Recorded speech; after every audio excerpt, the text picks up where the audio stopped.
Paz, meus irmãos, estamos estudando a lição de número 3 da Revista dos Adultos. O título da lição é A Verdadeira Adoração. O tema trimestre é o Verbo se fez carne, Jesus sob o olhar do apóstolo do amor, revista comentada pelo pastor Helenay Cabral. Estamos estudando o Evangelho escrito por João e hoje estaremos estudando então o capítulo 4, que fala sobre essa verdadeira adoração, exposta ali por Jesus, explicada ali para a mulher samaritana, que a verdadeira adoração não implicava no lugar, mas sim na disposição do adorador, onde Deus encontrar um verdadeiro adorador. O textuário diz: Deus é Espírito e importa que os que o adoram adorem em espírito e em verdade. João 4:24. A verdade prática: adorar significa viver em total rendição a Deus, entregando-nos plenamente a Ele. Glórias a Deus. Os objetivos da nossa lição serão esclarecer aos alunos o diálogo de Jesus com a mulher samaritana, fazer com que os alunos compreendam que a verdadeira adoração é um ato de rendição total a Deus, integrar os princípios da adoração bíblica à vida de serviço e entrega a Deus. E o texto bíblico se encontra em João 4, versículos 5 a 7, versículos 9, 10, 19 e 24. Foi, pois, a uma cidade de Samaria, chamada Sicar, junto da herdade que Jacó tinha dado ao seu filho José. E estava ali a fonte de Jacó. Jesus, pois, cansado do caminho, assentou-se assim junto da fonte. Era isso quase a hora sexta. Veio uma mulher de Samaria tirar água. Disse-lhe Jesus: dá-me de beber. Disse-lhe, pois, a mulher samaritana: como sendo tu judeu, me pedes de beber a mim, que sou mulher samaritana? Porque os judeus não se comunicam com os samaritanos. Jesus respondeu e disse: se tu conheceras o dom de Deus, e que o que te diz, dá-me de beber, tu lhe pedirias, e ele te daria água viva. Disse-lhe a mulher: Senhor, vejo que és profeta. Nossos pais adoraram neste monte, e vós dizeis que é em Jerusalém o lugar onde se deve adorar? Disse-lhe Jesus: mulher, crê-me, a hora vem em que nem neste monte, nem em Jerusalém adorareis o Pai. Vós adorais o que não sabeis. Nós adoramos o que sabemos, porque a salvação vem dos judeus. Mas a hora vem, e agora é, em que os verdadeiros adoradores adorarão o Pai em espírito e em verdade, porque o Pai procura a tais que assim o adorem. Deus é Espírito, importa que os que o adorem em espírito e em verdade. Glórias a Deus. Então estudaremos essa perícope, Claro que falta aqui alguns versículos do texto completo de João, mas foram enfatizados aqui alguns que destacam desse encontro de Jesus com a mulher samaritana e focando principalmente em relação à adoração. Ela pertencente a um povo que havia inimizade com os judeus, vice-versa, eles não se comunicavam e, além disso, por ser mulher, também estranhou de um homem conversando com ela. Era algo comum aos costumes daquela época, mas Jesus já foi ali exatamente com esse propósito de encontrá-la e de torná-la uma verdadeira adoradora. Introdução. O ser humano sente uma necessidade intrínseca de Deus. Com a leitura da passagem de João 4, essa carência espiritual torna-se evidente. Neste contexto também se revela a importância de uma autêntica adoração que surge de uma experiência profunda com Jesus Cristo. Por esse motivo, a adoração cristã é o tema central dessa lição. A partir do diálogo entre Jesus e a mulher samaritana, podemos extrair ensinamentos valiosos sobre a adoração, Então, sobre essa necessidade intrínseca que todo ser humano tem de Deus, a gente vai aprender exatamente o que é adoração, porque nós carecemos, O salmista diz: a minha alma tem sede de Deus. Glórias a Deus. Então, a adoração, ela não se detém apenas num cântico, no louvor. Como vimos aqui, uma rendição completa. Então, devemos adorar a Deus em todo o tempo, todo o nosso ser, cumprindo o maior mandamento, que é amar a Deus sobre todas as coisas, o próximo como a ti mesmo. Então, essa adoração passa por tudo isso. Você reconhecer Deus como alvo da sua fé, como a sua necessidade básica, aleluia, de se render a Ele, de amá-lo com todo o seu entendimento, com toda a sua força, e entregar a Ele o seu melhor. Como é que eu entrego o meu melhor? Só no meio do cântico, me emocionando? Não. Vivendo uma vida de testemunho, querendo agradá-lo, aleluia, fazer a sua vontade, ficar perto dele, conhecer, prosseguir em conhecer e glorificar o nome dele através da nossa vida, dos nossos atos. Então, eu realmente me render a ele. É isso que estaremos vendo aqui nos próximos tópicos. Primeiro tópico, o encontro em Samaria e duas preciosas lições. Primeiro subtópico, a necessidade de passar em Samaria. Em João 4,4, a informação que era-lhe necessário passar por Samaria. O Senhor deixava a Judéia em direção à Galiléia e para tal teria de atravessar por Samaria. Apesar de evitar entrar nessa cidade devido à tensão racial entre os judeus e os samaritanos, havia uma missão ainda mais urgente, um encontro com a mulher samaritana em Sicar, junto à ponte de Jacó. Então, a gente vai estudar direitinho a geografia, esse texto, o costume da época. Não era comum um judeu tomar aquela direção, inclusive passar por dentro do território samaritano. Mas Jesus era necessário passar ali. Por quê? Porque Jesus ia tratar de algum negócio terreno? Não. Ele ia tratar de uma vida. Glórias a Deus. Ele, como um pleno Deus, tinha a onisciência de que aquela mulher iria chegar ali e encontrá-lo. Então ele já chega primeiro e está ali. Glórias a Deus, cumprindo essa necessidade que ele tinha de passar ali para, aleluia, ter esse encontro maravilhoso com aquela mulher samaritana e mudar completamente a sua trajetória. Durante essa conversa, Jesus abordou o assunto sobre o local adequado para adorar a Deus. Seria em Samaria ou em Jerusalém? Nesse diálogo, nosso Senhor ensinou duas importantes lições. Embora os samaritanos, como o próprio Jesus disse, adoravam aquele que ele não conhecia, eles tinham o desejo de adorar a Deus desde o momento que surge esse povo samaritano, quando o reino do norte, o reino de Israel, é levado ao cativeiro e o rei da Síria, então, coloca ali misturas de gente para ocupar o território. Desde o começo eles tinham preocupação com Deus daquela região, e os judeus que ficaram também, que depois se misturaram, tinha esse temor, esse desejo de adorar a Deus. No começo, eles têm um tropeço ali, até os leões invadem ali aquela região, matam muitos. Por quê? Porque eles queriam adorar os seus deuses de outras nações e também a Deus. Mas, por fim, eles são instruídos e têm sempre a vontade de adorar o verdadeiro Deus. Sempre complicado, sempre sem conhecer a verdade completa. Quando Judá sai do cativeiro e volta ali para a região de Jerusalém, vão construir o templo, os samaritanos queriam ajudar, queriam sempre estar envolvidos nessa obra, mas para os judeus, eles já não eram mais judeus, eram impuros, porque haviam se misturado. Havia a mistura de gente que o rei da Síria enviou, e os judeus que estavam ali haviam perdido a sua identidade. Então, para os judeus, eles não eram mais judeus, era o povo samaritano. E essa inimizade perdura até os dias de Jesus. Então, eles tinham desejo, tinham vontade de adorar a Deus, mas não conheciam. E Jesus então vai quebrar mais uma barreira ali, apresentando verdadeiramente quem era o alvo da adoração, Deus, e onde é que essa adoração deveria ocorrer, que não era limitada ao local geográfico, mas aonde se encontrasse realmente um adorador verdadeiro. Glórias a Deus. Segundo subtópico, a necessidade do ser humano. O encontro entre Jesus e a mulher samaritana não foi um simples caso. Ele encontrava-se sentado à beira da ponte de Jacó na hora sexta, durante o calor do meio-dia.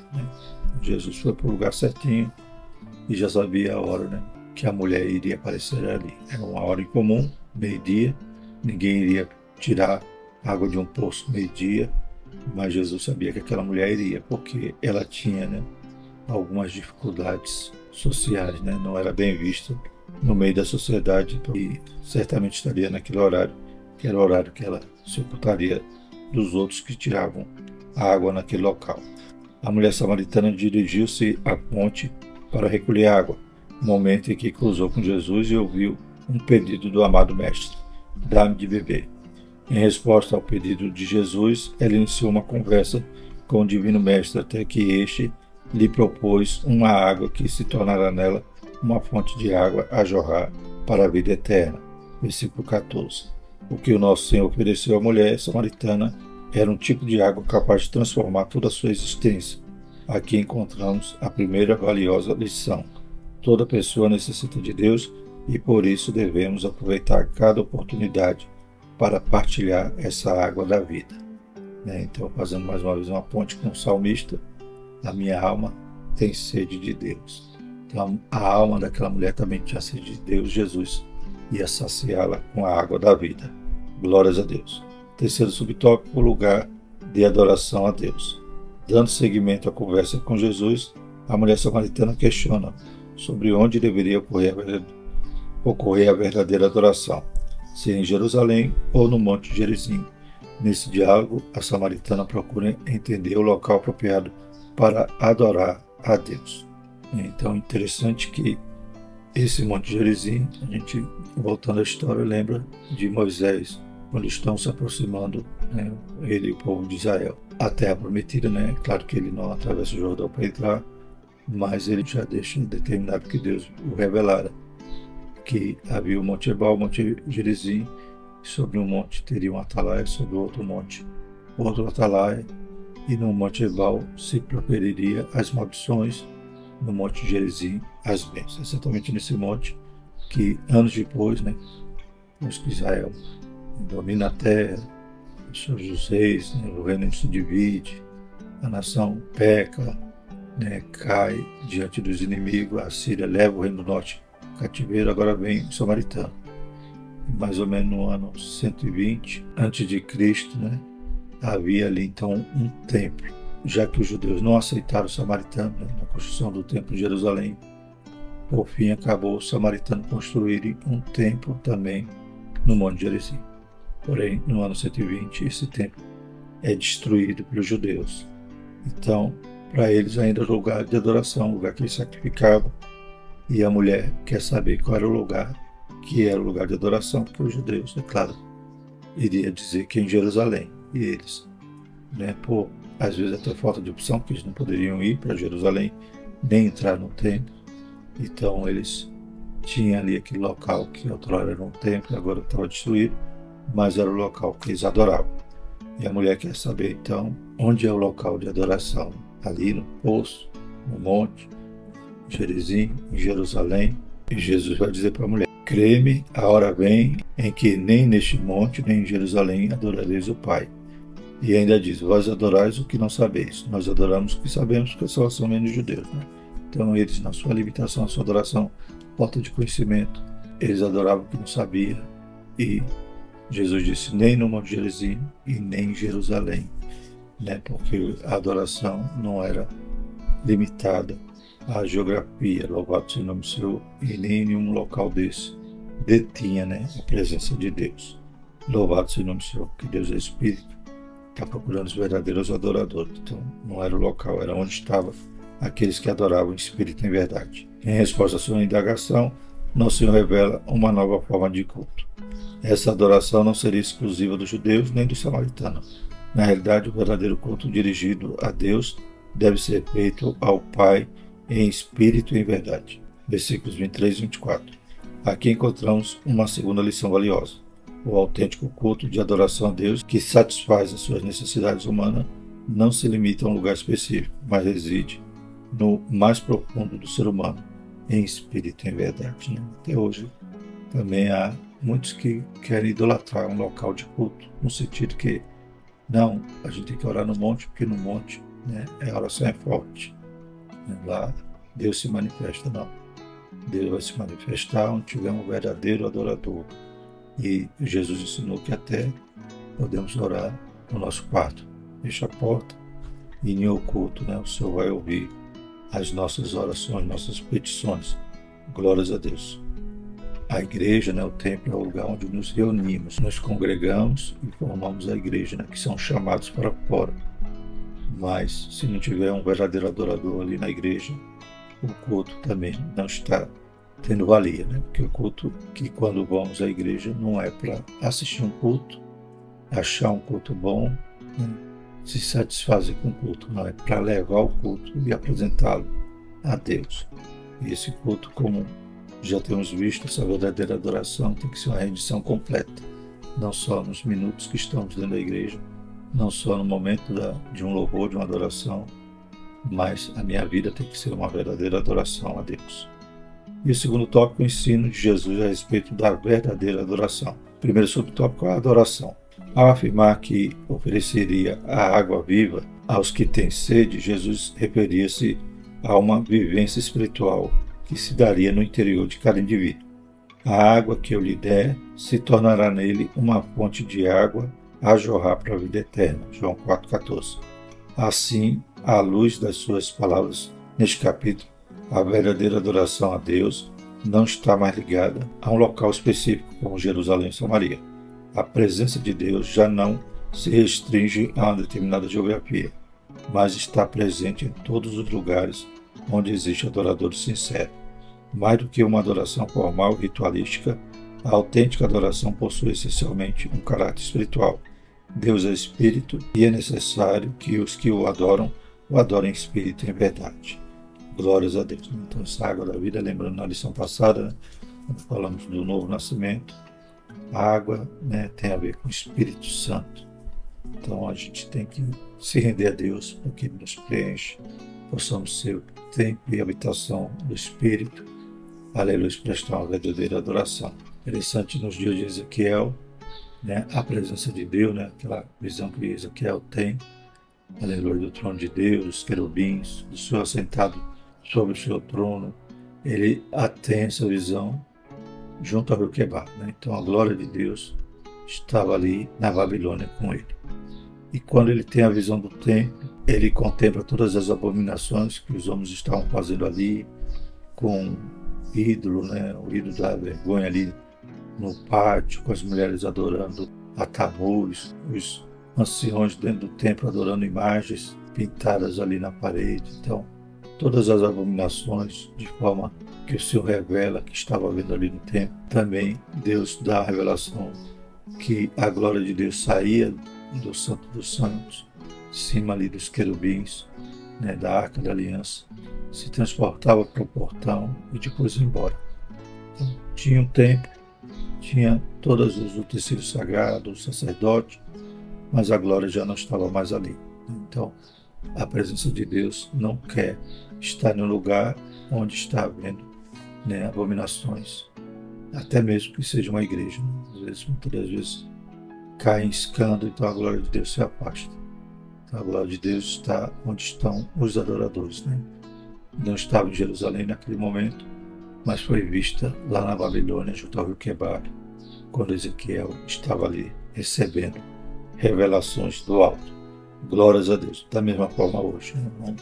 A glória não vai ficar, né, no templo, na catedral, só porque ela ostenta, né, beleza e luxo. Não, a glória vai estar onde estão os verdadeiros adoradores. A Bíblia diz: Deus não habita, né, no templo feito pela mão de homens. O Senhor está quando a igreja está. A igreja vai para casa, os crentes vão para casa, o templo fica vazio. O segundo subtópico, Jesus e a verdadeira adoração. Ao questionar Jesus sobre o local da adoração, João 4, 20 e 21, a mulher samaritana teve uma revelação que lhe permitiu entender os ensinamentos de Jesus sobre a verdadeira adoração. O Senhor Jesus é, por si só, a base para essa adoração genuína. É pertinente ilustrar essa verdade ao lembrarmos do Calvário e do sepulcro vazio, onde após a sua morte, a obra realizada se tornou a razão fundamental para a adoração de todos os cristãos. Inclusive, um dos sinais ali na morte de Jesus foi o véu do templo se rasgar do alto a baixo. Em Hebreus diz que o Senhor abriu um vivo e novo caminho. Glórias a Deus. Então, Ele é a nossa entrada para essa adoração. Conhecendo a Cristo, conhecemos ao Pai e podemos o adorar de forma genuína, de forma real. Louvado seja o nome do Senhor. Pois, de outra forma, estaríamos com nossos fardos de pecado, sem entender que há um perdão, há uma justificação no sacrifício de Jesus. Aleluia. E graças a Deus o caminho foi aberto. Podemos chegar no Santo dos Santos.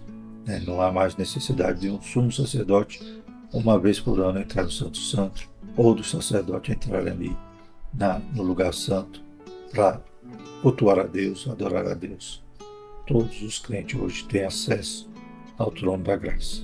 Embora os locais físicos do Calvário e do sepulcro vazio possam não ter grande significado por si mesmo, a lembrança da obra realizada nesses lugares ultrapassa qualquer noção geográfica. O impacto dessa obra abrange todos, não importando o lugar de onde se encontra. Sempre que participamos da ceia do Senhor, essa memória permanece viva em nós, independentemente da nossa localização. Então estamos ali fazendo memorial, lembrando do seu sacrifício, da sua morte, da obra que ele fez por nós e lembrando que ele breve voltará, porque ele disse fazer isso, né, até que ele volte. Então a gente tem prazo determinado para, aleluia, celebrar a ceia. É o momento que estaremos partindo para a glória e celebraremos uma ceia muito maravilhosa lá na boda do Cordeiro. Louvado seja o Senhor. Então essa adoração nós a conhecemos através de Jesus. E o terceiro tópico, a adoração bíblica.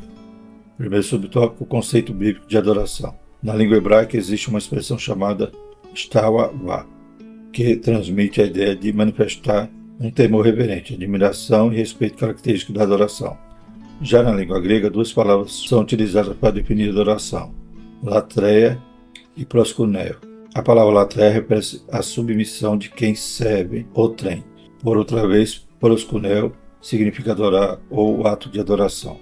No diálogo com a mulher samaritana, Jesus utilizou o termo proskuneo, João 4, 20 a 24. Então, o termo que ele utilizou significa adorar, o ato de adoração, se prostrar, mas não de forma física simplesmente, mas de forma espiritual, se render a ele realmente. Aleluia, reconhecendo a sua grandeza, as nossas falhas, a nossa necessidade, a nossa carência, de um Deus que nos suga com água viva. Em português, a palavra adoração implica atribuir mérito ou valor a alguém. Em suma, adorar a Deus significa essencialmente reconhecê-lo, render-se e exaltá-lo por tudo que ele é e faz. Glória a Deus. Então, adoração, eu estou reconhecendo quem é Deus e a sua obra maravilhosa, em relação à nossa vida, o perdão que ele nos deu ali na cruz, a sua morte. Aleluia. Ele ter nos criado, ele ter nos sustentado. Glórias a Deus, e ter nos salvado. Bendito seja o nome do Senhor. Então ele merece toda a honra, toda a glória, todo o louvor. E como eu já falei, não se limita ao ato do cântico. A adoração é durante todo o meu culto, que não pode também se limitar aos momentos que eu estou na igreja, mas toda a minha vida tem que ser um ato de adoração. Porque se eu vivo no pecado, vivo entristecendo o Espírito Santo de Deus, e na igreja eu sou um adorador, não cabe, não encaixa. Então eu não sou um verdadeiro, sou um adorador apenas de aparência, só de máscara. Mas eu tenho que ser adorador em casa, com a família, no trabalho, em todo local, e na igreja apenas vou extravasar essa adoração, glorificando meu Deus. Às vezes a gente vê as pessoas se desmanchando no momento do louvor, se entregando realmente ali, adorando, mas na hora da palavra as pessoas se desligam. Parece que só o verdadeiro adorador é só na hora do louvor. E depois vem a palavra, depois os testemunhos, as pessoas estão alheias a tudo isso e se esquece que todo culto é um culto de adoração e é importante para Deus. Glórias a Deus. E o segundo subtópico, adoração como ato de rendição a Deus. O conceito fundamental da palavra adorar, proskuneo, no Novo Testamento, remete originalmente à noção de beijar, associado a um ato de se dobrar os joelhos e prostrar-se com testa no solo, ou sobre os pés da pessoa a quem está submisso. Então, um ato de rendição completo. Prostração é adoração. Mas que prostração é essa? Só física? É que os outros vejam? Não. Tem que estar realmente, espiritualmente ali, prostrado. Louvado seja o nome do Senhor, porque só Deus está vendo, se eu sou um verdadeiro ou não. O episódio da mulher pecadora ilustra bem esse significado e nos ensina a reconhecer a própria inferioridade e também a superioridade daquele que estamos dispostos a servir plenamente. Né? Então, Lucas 7 mostra aquela mulher, né, ungindo ali, derramando um unguento sobre Jesus, adorando, lavando seus pés com lágrimas, enxugando com o cabelo. E, né, o dono da casa vai reclamar com Jesus, dizendo, né, que ela é uma mulher pecadora, né? Os outros arrazoavam no seu coração, exatamente isso. Soubesse quem é que está tocando, mas Jesus vai dizer que aquele que é muito perdoado, muito ama, né? E Simão, que era o dono da casa, não havia, né, recebido Jesus com tanta reverência, com tanto respeito, não havia lavado seus pés, não havia lhe beijado, né, como era comum da época, né, um ósculo santo. Então Jesus foi tratado com diferença, mas aquela mulher realmente veio adorá-lo. Louvado seja o nome do Senhor, porque entendia que o Senhor a havia perdoado. Glórias a Deus. Então, realmente ela se prostrava. Aquele que oferecia simplesmente aquela refeição não tinha esse espírito de adoração. Terceiro tópico, adoração como ato de serviço a Deus. O serviço a Deus está profundamente associado à adoração. Este é um ato espontâneo que demonstra o nosso reconhecimento da soberania de Deus sobre tudo. Assim, o serviço que prestamos a Ele, ou seja, cumprir os seus propósitos para nós, exige uma entrega total da nossa vida como sacrifício vivo ao Senhor. Romanos 12:1. De tal forma que não podemos servir a dois senhores, mas somente a um. Mateus 6:24. Trata-se de uma entrega completa a Deus através da nossa existência. Né? Destaco aqui desse texto, né, essas palavrinhas aqui, que é um ato espontâneo. Né? Felizmente hoje, muitos, né, pregadores utilizam-se do artifício de ficar dizendo para o povo da glória. Né? Glorifique a Deus. Né? Então, o pregador fica cobrando essa glória. É um ato espontâneo. Era para o crente estar fazendo isso, mas de forma espontânea, não de forma obrigatória. E os pregadores insistem, né? Dê glória a Deus. Não. A pessoa tem que fazer de forma espontânea, porque não adianta eu dar glória quando o pregador manda. Não é espontâneo, não é adoração. Então eu tenho que adorá-lo, eu tenho que realmente reconhecer, me render a Ele e prestar louvor de forma espontânea. Como eu falei, o culto não é para eu assistir e sair do culto dizendo que foi bom ou foi ruim.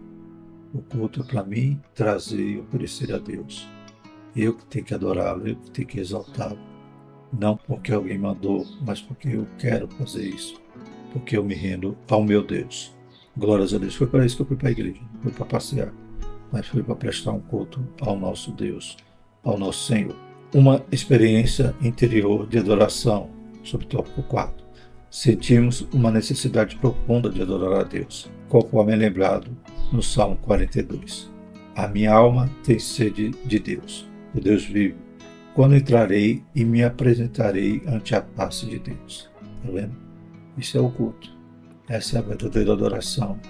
Essa sede que eu tenho saudade de Deus e estou ali na casa dele para adorá-lo, em espírito e em verdade, de forma espontânea.